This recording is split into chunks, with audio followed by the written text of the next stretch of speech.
Hey besties, it's Sarah. Welcome back to my channel.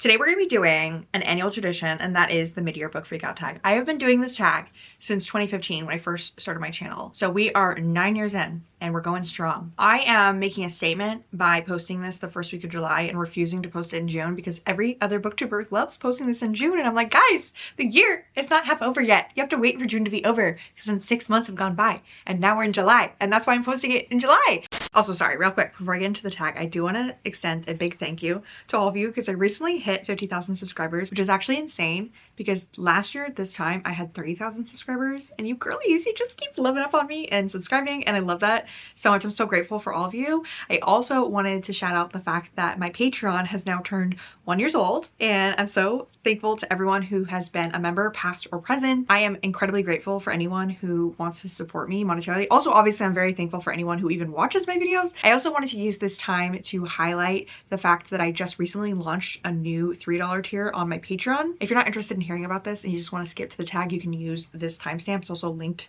down below. This new tier is called the Billies in honor of my dog, Billy. This tier is for people who want to support but aren't necessarily interested in the book club or live shows, but also want to meet new bookish people and participate in the readathons. I have 3 really fun readathons planned for the rest of the year that I'm so excited to do with everyone. The first of these is a choose your own adventure, where basically there's going to be a series of video prompts where you answer questions and it makes you get another prompt in order to find out what your next book is going to be. It's kind of hard to explain, but I will be releasing a video explaining kind of the process very soon on my Patreon. And then after that, we're also going to be doing the Fall Festival Readathon, which is going to be a bunch of reading prompts based on what you would find at kind of like a fall festival sort of event. And this is all going to be in celebration of Sarahween, which is when I post 13 spooky videos in the month of October. And then finally, we're going to be bringing back the Secret Santa Readathon, which is basically Secret Santa as you know it, but instead of getting a gift, you get book recommendations. So if you join this new $3 tier, the Billies, then you will have access to that as well as the Discord. And then obviously you get all the other perks if you want to join the girlies or the besties. If you're interested, the link to my Patreon is always in the description. And I just want to say before we get back to the tag that this year on Patreon has been so amazing and so fun. I've gotten to know so many of my followers and like people who've just been members since the beginning or even recent people. I love all of my patrons so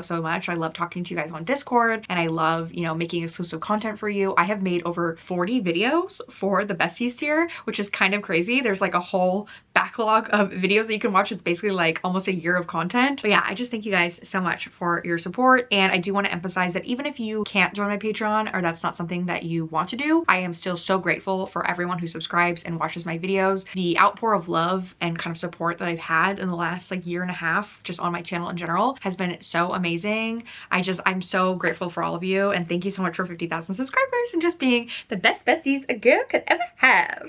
So the first question is, what is the best book that you've read so far in 2024? And for that, I have to say Funny Story by Emily Henry. I did not like Emily Henry's last book, Happy Place. I thought that was actually The Bad Place. I did not enjoy it. And so I was very sad because the last 2 mid-year freakout tags before last year, Emily Henry had like taken the spot of like being my like favorite book of the year so far. But last year she had to go in the worst category, which wasn't great for me. But now I can happily say that she's back on top. I loved Funny Story. This is a book following this woman named Daphne, and she's engaged. Her fiance is a guy that loves to entertain people. He's a storyteller, and he always tells everyone the story of how they met. And she feels like he's her dream guy, and they're gonna get married soon. They recently moved into a really nice house. She's living it up, but then he goes on his bachelor party, and he has a female best friend. And the female best friend, who he's always said, don't worry about her, she's like a cousin to me, she confesses her love to him. And so now Daphne's life is shattered, and she's got nowhere to live. So she ends up rooming with Miles, who is the ex-boyfriend of the girl who her fiance left her for. And so now they have to live together and they start fake dating, and then they become best friends. This is a fake dating, friends to lovers story,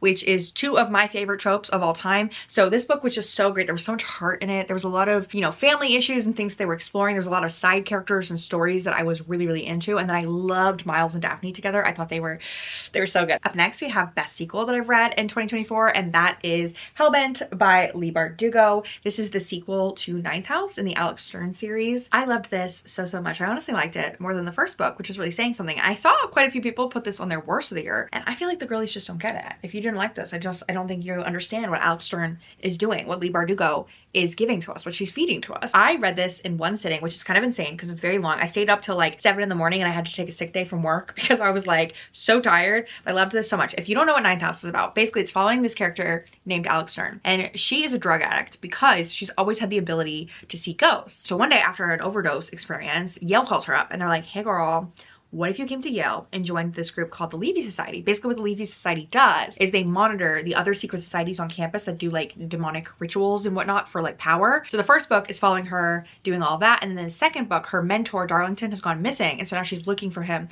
with her group of friends. The Alex Stern series would make an amazing television show. I really need them to adapt it into TV because the way that this is written, and also the first one as well, is very episodic. I could just picture the start and end of each episode. Like if this was a show on like HBO Max or Netflix or something, I need them to make it. I need them to adapt it. Whoever the execs are that are going to make that decision, I will literally kiss you on the mouth if you will make this into a show. The next prompt is new release that I haven't gotten to yet but want to, and for this I definitely have to say Private Rights by Julia Armfield. I totally forgot that Julia Armfield was coming out with a new book. I put this on my TBR for the year and then I just kind of forgot about it because I haven't really been focusing on new releases. But then when I was looking at books for the answers to these prompts, I was like, oh my god, I forgot that Miss Julia has a new book. I have to read this. Basically, I think this is the near future and we're living in a dystopian world where it has rained so much that it's kind of destroyed the land, and we're following these three sisters who recently lost their father, who was a very renowned architect, and they have to go back to his glass house. That's what it says in the synopsis. They have to go to his glass house and go through his things and pack up. And so from my understanding, it's going to be exploring grief. So I'm very curious to see more about this, especially because it has a queer tag on it on Goodreads. So I think it's going to have some gay stuff in it, which we love. Up next, we have most anticipated release for the second half of the year. So I recently reread Fangirl by Rainbow Rowell for a video. I was so shocked by how much I loved it. It really lived up to my memory. I read it in like 2015, and when I revisited it, I was like, wow, Rainbow Rowell was my OG Emily Henry. She really was. The way that she writes contemporary romance is unbeatable. Truly, it is. The way that she describes people, I don't know, it's so good. And so I remembered that she has an adult romance coming out this year called Slow Dance. I just know that an adult romance from her is what I need. I also think that this is a second chance romance. From what I remember, it's about these people who were best friends in high school. Oh my god, sorry, my hair is stuck in my earring. Sorry. It's about these adult best friends who, when they were teenagers, everyone thought that they were going to be in love with each other, but they ended up losing contact and marrying other people, and now they're like divorced and have kids and all these things. They're coming back together and maybe realizing that they have always been in love. So I'm very excited to read that because I do enjoy older main characters in romance books, and I'm not always a fan of second chance, but I think it can be done well, and I feel like I could trust Rainbow Rowell to do it well. So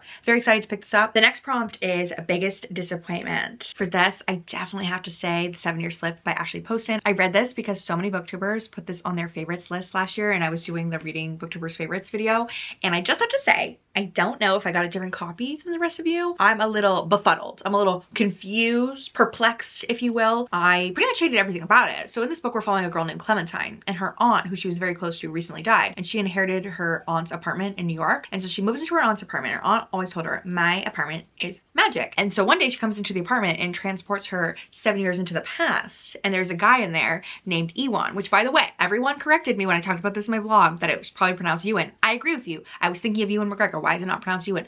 But it's spelled I-W-A-N. And the audiobook narrator kept pronouncing it as Ewan. And I don't know if that was a mistake and Ashley Poston just like did not tell the audiobook narrator that she was pronouncing it wrong, but they kept saying Ewan. And I don't know why, because I feel like it should be Ewan. What was weird about this book is the way that everyone pitched it. I thought that they were going to spend a bunch of time together in the apartment and slowly but surely fall in love, but they literally spend one weekend together. And I don't know, this just did not work for me. I thought the writing was really bad. I thought it was insta-love. And I don't know, Clementine was kind of insufferable as a main character. I did not really enjoy her inner dialogue. She just irritated me. I'm so sorry to everyone that did love this, because I know so many of you gave it 5 stars and thought it was so cute and so fun and made you cry and all these things. Like, I've watched a lot of booktubers vlog it and talk about it, and I genuinely don't understand. I feel like we read completely different books. Okay, up next we have the biggest surprise of the year. I have 2 answers for this. The first of these being I Who Have Never Known Men by Jacqueline Hartman. I did a video where I used a claw machine to choose my reads, but I had my patrons tell me which books they wanted to put in the claw machine, and I had literally never heard of it and had no expectations, because it is a like sci-fi lit fic about this woman who's grown up in captivity, and she doesn't have a name. She's literally just called the Child, and she and these other women have been in captivity for years and years, and there's these guards guards that come by, and no one has told them why they're there or how they got there. And all the older women have memories of back when they lived in the real world, but the main character is just a child that's grown up there, and so she has no recollection of life before because she was so young when she was put in there. And so that's why it's called I Who Have Never Known Men. I don't really want to say more because it's more about the journey and getting to know the characters and like kind of the inner dialogue of the main character, because the way that she thinks about the world is very different than everyone else just because she hasn't experienced the world as we know it. I believe that this book was written in the 90s and the author is French, so it's translated. The second book is Good Girls Don't Die by Christina Henry, and the reason that this is such a surprise to me is that this book does not have a very high rating on Goodreads. Like, people don't really enjoy it. It's following these 3 different women, and so it's almost like 3 short stories that come together in the end, and so each woman finds herself in a predicament that kind of reminisces of a movie or like a TV show or a book or some other horror trope. And so the first one is this woman who wakes up in this world where like everyone's telling her, this is your husband, this is your child, and she's like, I don't know these people. And then the second one is a girl who goes to a cabin for her birthday and there's like a serial killer in the woods, so it's kind of like Cabin in the Woods. And then the last one is a girl who's like in a maze and it's giving like dystopian Hunger Games Maze Runner vibe, and then their stories like all come together at the end. I'm not sitting here recommending it to you being like, this is the best piece of literature you'll ever read, but for me it was just so much fun to read, and I loved all of the horror things and tropes that it was referencing. So hard for me to be entertained when I'm reading. You guys know this. I don't like a lot of things. I'm a very critical reader. So for me to read something so out there and silly and have such a good time is a surprise, and I loved it, and I stan. Up next we have favorite new author, and for that I have to say Kate Goldbeck. She wrote You Again, which is a book I read at the beginning of the year when I was reading Booktuber's favorite books. I was very pleasantly surprised by how much I like this. This is kind of like a light retelling or reimagining of When Harry Met Sally. It takes place over many years in New York. We're following our 2 main characters. Oh my god, what are their names? We've got Josh and Ari. And so Ari is a bisexual mess. That is her vibe. They meet at the beginning because Josh is actually dating her roommate, and they argue and they do not get along. And so then over the years they keep running into each other, but they're always like dating other people or have other things going on. But then after they both go through a breakup, they start being friends and they just start really connecting, and it's kind of like a friends to lovers sort of story where they used to like dislike each other. And I just thought this was such a strong debut novel from Kate Goldbeck. So even though I haven't read anything else by her, I'm kind of calling her out as a new favorite author because I am going to be on the lookout for her next book. And I don't know, I just really have a soft spot for messy female characters. I really liked this, and I am excited for Kate Goldbeck to come out with more books. The next question is a new favorite character, and for this I don't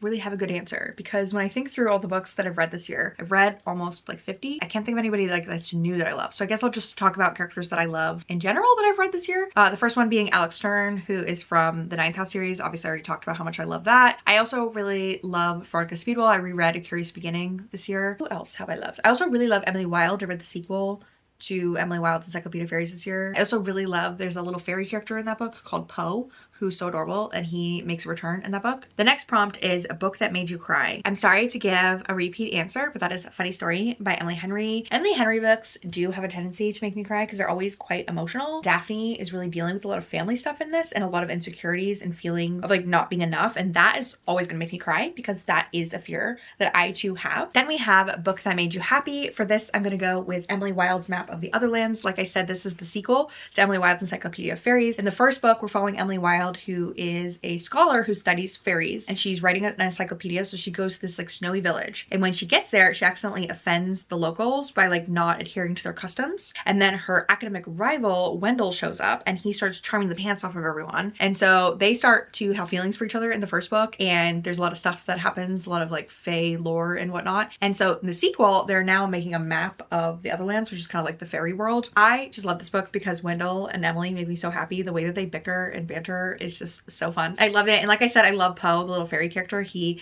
is so cute, and I cannot wait for the sequel. I think I just got so happy reading this because I'm so excited for how long I think this series is going to be. I don't think it's going to be just a trilogy. I think that Heather Fawcett is planning on writing more books than just 3. I need her to write like 10. I would definitely read like 20 of these. Like, I need so many more, but I'm just so happy that this series is out in the world, and it just, I don't know, it really hits a spot for me. I loved it so much. Most beautiful book you've bought so far this year. For this, I'm gonna go with with After the Forest by Kel Woods. I've not read this yet, but I bought it for a video that I'm planning on doing very soon where I read books based off the cover. I'm not even gonna read the flap or talk about what this is about because I have no idea. I literally just went on Pinko Books and I was like just shopping online looking at covers, and this kind of called out to me. I think it's from a book box, but this cover is so beautiful. I can't even get over the bow and the fox and the bear and the wolf and just the cottage core, fairy core vibes that it's giving. It's just like, it's so cute. And also it has like little fruit on it, like cherries and an apple. It's my kind of cover. I love this so much. And on the back, there's like this little heart that looks like a cookie. And so I don't know, I'm excited to read this, but I don't want to talk about what it's about. Don't tell me anything about it, even if you've read it, because I'm doing a vlog where I literally based my choices off of the covers. The final question is,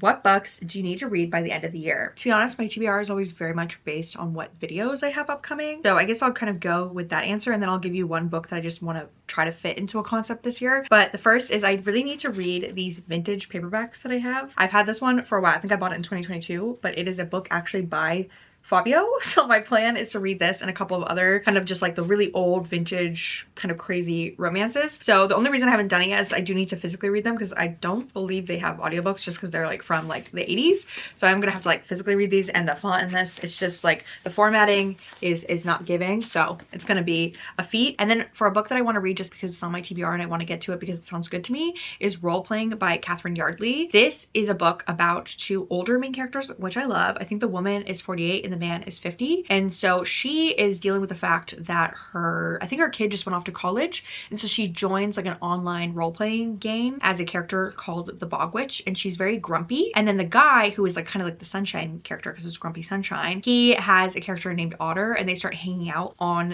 the role-playing game. But the thing is that she thinks that he is a college student and he thinks that she is like an old lady, so they don't realize that they're like around the same age, and then they meet in person. So I'm very excited to read that because I love like nerd culture stuff, and then I also love older main characters and Grumpy Sunshine. But yeah, that brings me to the end of the mid-year freakout. I can't believe I've been doing this tag for 9 years. That's kind of crazy. The fact that I'm going to be on BookTube next year for 10 years, a decade, insane. Literally insane. I'm now a woman in my 30s and I started this when I was in my early 20s. It's kind of crazy. If you've made it to the end of this video and you enjoyed it, use the mushroom emoji in your comments because there's a mushroom on my dress. Thank you all so much for watching. You're all beautiful. Have a nice day.